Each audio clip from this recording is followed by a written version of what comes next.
2024 లేదా 25లో డిగ్రీ లేదా బీటెక్ చదివారా? సాఫ్ట్‌వేర్ జాబ్ కోసం ఎదురు చూస్తున్నారా? అయితే కోడ్‌జ్ఞాన్ 100 డేస్ కోర్సులో చేరండి, జాబ్ సాధించండి. సో బీటెక్ కాలేజ్ ఎలా చూస్ చేసుకోవాలి? So as a student sir నేను అబ్జర్వ్ చేసిన 3 ప్రాబ్లమ్స్ అడ్రస్ చేయాలనుకుంటున్నాను. So first is faculty and student interaction. నేను బీటెక్ స్టార్ట్ అవ్వకముందు సి ప్రోగ్రామింగ్ బేసిక్స్ నేర్చుకొని వెళ్ళిన తర్వాత when teacher asks a question నేను ఆన్సర్ చేసినా కూడా టీచర్ పట్టించుకోలేదు. She kept on moving, like కంటిన్యూస్గా టీచ్ చేసుకుంటూ పోయినారు. సో దానివల్ల నేను ఫర్దర్ నాకు నేర్చుకోవాలనే ఇంట్రెస్ట్ పోయింది, ఆన్సర్స్ చేయాలనే ఇంట్రెస్ట్ కూడా పోయింది. వాళ్ళ పాయింట్ ఏముండే, టీచ్ చేయాలి వెళ్ళిపోవాలి అని ఉండే. And second point student interaction. నాకు పర్సనల్ ఇంట్రెస్ట్ ఉండే. సో లైక్ నా ఇంటర్మీడియట్ ఫ్రెండ్స్తోని నేను ఒక గ్రూప్ ఫామ్ చేసుకొని చదువుకున్నాను. యాజ్ నేను బీటెక్ వచ్చినాక సెపరేట్ అయిపోయినాం డిఫరెంట్ కాలేజెస్కి. దాని తర్వాత కాంటాక్ట్ కూడా పోయింది. బట్ నా బీటెక్ ఫ్రెండ్స్తో నేను అంతా ఫ్రీ అవ్వలేకపోయినా చదువుకోవడానికి. సో దానివల్ల నాకు సెకండ్ పాయింట్ అక్కడ కూడా ఇంట్రెస్ట్ తగ్గిపోయింది. ఇంకా తిరగడం స్టార్ట్ చేసి కంప్లీట్ ఎడ్యుకేషన్ అంతా పోయింది. Third thing is senior and junior interaction. ఇప్పుడు మేము కాలేజ్కి వెళ్ళినాక మాకు ఏం చేయాలో తెలియదు. మేమేం అనుకుని వెళ్తాం, సబ్జెక్ట్ నేర్చుకుంటే సరిపోద్ది, కంపెనీలో జాబ్ వచ్చేస్తుంది అని. కానీ వాళ్ళు ఎక్స్పెక్ట్ చేసేది యాప్టిట్యూడ్, కమ్యూనికేషన్, ఇదంతా ఎక్స్పెక్ట్ చేస్తారు. అది మాకు తెలియని కూడా తెలియదు.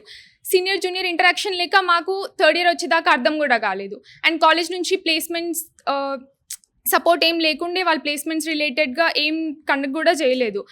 సో ఈ 3 పాయింట్స్. వెరీ గుడ్ తల్లి, valid points. You can clap for that. మీకు ఏదైనా పాయింట్ మంచిది అనిపిస్తే you can clap for that. Really fantastic. మన తెలుగు రాష్ట్రాల్లో అయితే మ్యాక్సిమం మనకి టైం ఉండట్లా. ఎగ్జామ్స్ అయిపోయిన అమ్మటనే మెయిన్స్ అంటారు, ఎంసెట్ అంటారు, అదంట. కానీ పిల్లలకి ఈ కాలేజ్ చూస్ చేసుకోవడానికి టైం ఇవ్వట్లా. వాళ్ళేమో ఎమ్మటనే అడ్మిషన్స్ క్లోజ్ చేస్తారు.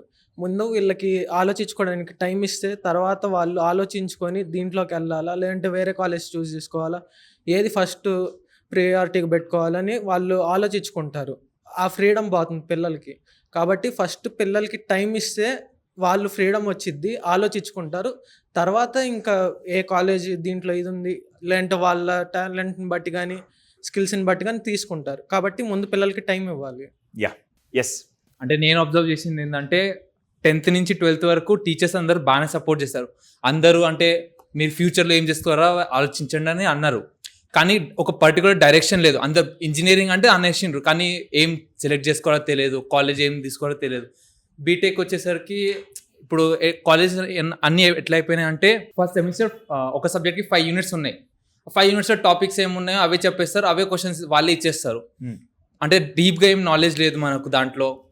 అవే ఎగ్జామ్స్ వస్తున్నాయి మనకు. మళ్ళీ సెకండ్ సెమిస్టర్ సేమ్ అదే రిపీట్ అయిపోతుంది. అంతలోనే థర్డ్ ఇయర్ అయిపోతుంది. 4th ఇయర్కి వచ్చేసరికి ప్లేస్మెంట్ ఇస్తారు. నాలెడ్జ్ ఏం లేదు మనకు తెలియనికి. అందుకే కంపెనీస్లో ప్లేస్మెంట్ కూడా అవ్వట్లేదు. Like most of the students ఎలా ఉన్నారంటే ఇప్పుడు ఇంటర్ అయిపోయినాక వాళ్ళకి ఏం తీసుకోవాలో తెలియదు. లైక్ వాళ్ళు ఏమంటారు, వాళ్ళ కజిన్స్ లేదా వాళ్ళ చెప్తారు. ఇప్పుడు coming to Telugu states most of them అంటే ఐటీ సైడ్ వెళ్ళాలి, ఐటీ సైడ్ ఉంటేనే గ్రోత్ ఉంటుంది అంటారు. But coming to north states చూస్తే వాళ్ళు సివిల్లో ఉంటారు, కెమికల్ ఇంజనీర్స్, చాలా ఆపర్చునిటీస్ ఉంటాయి. బట్ తెలుగు స్టేట్స్లో వచ్చేసి లైక్ ఐటీ వెళ్తేనే గ్రోత్ ఉంటుంది, ఐటీ వెళ్తేనే ఫ్యూచర్ ఉంటుంది అని అంటారు. ఫస్ట్ స్టూడెంట్కి ఏం ఇంట్రెస్ట్ అది తెలుసుకోవాలి. నెక్స్ట్ లైక్ ఇప్పుడు ఒకవేళ స్టూడెంట్కి తెలియదు, రిలేటివ్స్ అవి సజెస్ట్ చేశారు ఐటీ వెళ్ళాలి లేదా పలానా డొమైన్ తీసుకోవాలని. కమింగ్ టు కాలేజ్ సెలక్షన్ వచ్చేసి వాళ్ళు ఇన్ని ప్లేస్మెంట్స్ ఉన్నాయి, ఇంత ట్రాక్ రికార్డ్ ఉందని కాకుండా ఫ్యాకల్టీ ఎలా ఉన్నారు, ఫెసిలిటీస్ ఎలా ఉన్నాయి. లైక్ ఇప్పుడు కొన్ని యూనివర్సిటీస్ ఉంటాయి, చెప్పడానికి అన్నీ చెప్తారు. బట్ కమింగ్ టు కాలేజ్కి వెళ్ళి రియాలిటీ చూస్తే చైర్స్ ఉండవు, ల్యాబ్స్లో సరైన ఫెసిలిటీస్ ఉండవు. అండ్ ఈ ఫెసిలిటీస్ ఉన్న టీచర్స్ సరిగా ఉండరు అనమాట.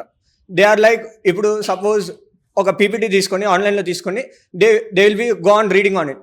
బట్ స్టూడెంట్కి వాట్ ఈస్ వాట్ అని చెప్పరు అనమాట. And coming to lab sessions వచ్చేసి, ప్రాక్టీస్ సెషన్స్ వచ్చేసి they will give some basic questions like palindrome అట్లా. బట్ కంపెనీస్ కావాల్సింది హై ఎండ్.